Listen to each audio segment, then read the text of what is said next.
उषा का सगा बेटा सुनील और बहू कीर्ति उन्हें उनके सौतेले बेटे के साथ छोड़कर जा रहे होते हैं। बेटा, तेरी जब कमाई बढ़ जाएगी कम से कम तब तो मुझे तू लेने आ जाना। हाँ हाँ माँ, क्यों नहीं। चलो भी, अब कितना लेट कर दिया है, टैक्सी इंतजार कर रही है बाहर। हाँ हाँ चलो। सुनील और कीर्ति चले जाते हैं और उषा उन्हें जाता हुआ देख उदास हो जाती है। तभी वहां निशा आ जाती है। अपनी सास को उदास देख निशा उनके पास जाती है। क्या हुआ मम्मी जी, आप तो बहुत सगा बेटा करती थी। आपके सगे बेटे ने तो आपको छोड़ दिया और चले गए अपनी अलग गृहस्थी बसाने। देख बहू, मेरे बेटे को कुछ भी कहने की जरूरत नहीं है। मुझे यकीन है कि जब उसकी तनख्वाह बढ़ जाएगी तो वो मुझे लेने जरूर आ जाएगा। हाँ, ये भी देख लेंगे कि वो लोग आपको वापस लेने आते हैं या नहीं। तब तक तो आप भी यहीं हो और मैं भी। उषा अपने बेटे के ना होने से बहुत ही उदास रहने लगती है। उन्होंने खाना खाना भी छोड़ दिया। सुनिए जी, मम्मी जी ने आज भी कुछ नहीं खाया। जब भी खाने के बारे में पूछती हूँ तो कह देती हैं भूख नहीं है और अपने कमरे में ही बैठी रहती हैं। ये सुनकर ऋषभ अपनी माँ के पास खाना लेकर जाता है। माँ, सुनील बेटा आ गया तू? ओह, तू है। माँ, मैं खाना लाया हूँ, खा लीजिए प्लीज। आप ऐसे भूखी रहेंगी तो बीमार पड़ जाएंगी। मुझे भूख नहीं है, ले जा तू खाना। ठीक है, फिर जब तक आप नहीं खाएंगी मैं भी नहीं जाने वाला यहाँ से। अरे तू क्यों जिद करता है? कहा ना मुझे भूख नहीं है। अरे मम्मी जी, आप खा भी लीजिए ना, ये कितने प्यार से आपको खिला रहे हैं, उसकी तो कदर कर लीजिए कम से कम। अरे तू क्यों बीच में हमेशा अपनी टांग अड़ाती है? ठीक है, लाओ दे दो। कम से कम खाने के बाद तुम दोनों तो इस कमरे से जाओगे। उषा खाना खा लेती है और ऋषभ और निशा ये देखकर खुश हो जाते हैं। चलो, कम से कम माँ ने खाना तो खा लिया। उषा एक दिन सुनील को फोन मिलाती है। हेलो बेटा सुनील, तू घर मिलने आ जाना बहू को लेकर। कितने दिन हो गए, बहुत मन कर रहा है मेरा। हाँ हाँ ठीक है माँ, ऑफिस में बहुत काम है, टाइम मिला तो आ जाऊंगा। सुनील फोन काट देता है। हेलो सुनील बेटा। सुनील की बात सुनकर उषा उदास हो जाती है।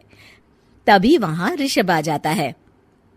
माँ, ये देखो, मैं जलेबी लाया हूं तुम्हारे लिए, तुम्हें बहुत पसंद है ना? उषा जलेबी देखकर बहुत खुश हो जाती है। अरे वाह, जलेबी ला दे। उषा जलेबियां खा रही होती है और ऋषभ अपने कमरे में चला जाता है।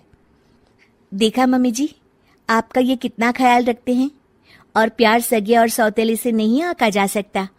आपको उदास देखकर ये आपके लिए तुरंत जलेबी ले आए, यही तो प्यार होता है। ये कहकर निशा वहां से चली जाती है और उषा सोचने लगती है, शायद तू ठीक कह रही है बहू। उषा देखती है कि ऋषभ उसका बहुत ख्याल रखता है और उसे उसकी गलती का एहसास होने लगता है। एक दिन सुनील और कीर्ति घर पर आते हैं। उषा उन्हें देखकर खुश हो जाती है। और माँ कैसी हो? अरे बहुत अच्छी हूँ। ऋषभ और बहू मेरा बहुत ख्याल रखते हैं। वैसे मुझे नहीं लगा था कि तू आएगा बहू के साथ। क्यों, ऐसा क्यों लगा आपको माँ? बेटा, फोन पर तूने कहा था कि तुझे बहुत काम है। हाँ माँ, पर मुझे ये भी तो पता था ना कि मेरी माँ इंतजार कर रही होगी मेरा। ना बेटा ना, मैं तो इंतजार नहीं कर रही थी, मैंने तो उम्मीद ही छोड़ दी थी। सुनील को यह देखकर अजीब लग रहा होता है कि उसकी माँ ऋषभ से अब बहुत अच्छे से बात कर रही होती है और उसके आने की उनको कोई खास खुशी भी नहीं होती है। अपनी माँ का ध्यान न पाकर उसे थोड़ी सी जलन महसूस होती है। माँ, ये देखो मैं क्या लाया हूँ, साड़ी तुम्हारे लिए। हाँ बेटा, अच्छी है साड़ी तो। अच्छी है तो फिर आप आज इसे पहनो और फिर कहीं घूमने चले जाते हैं।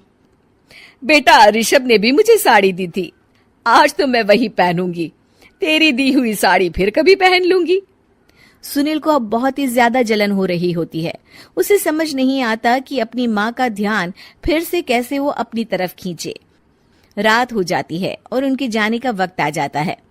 माँ, चलो अपना सामान बांधो और हमारे साथ चलो। कीर्ति ये सुनकर चौंक जाती है।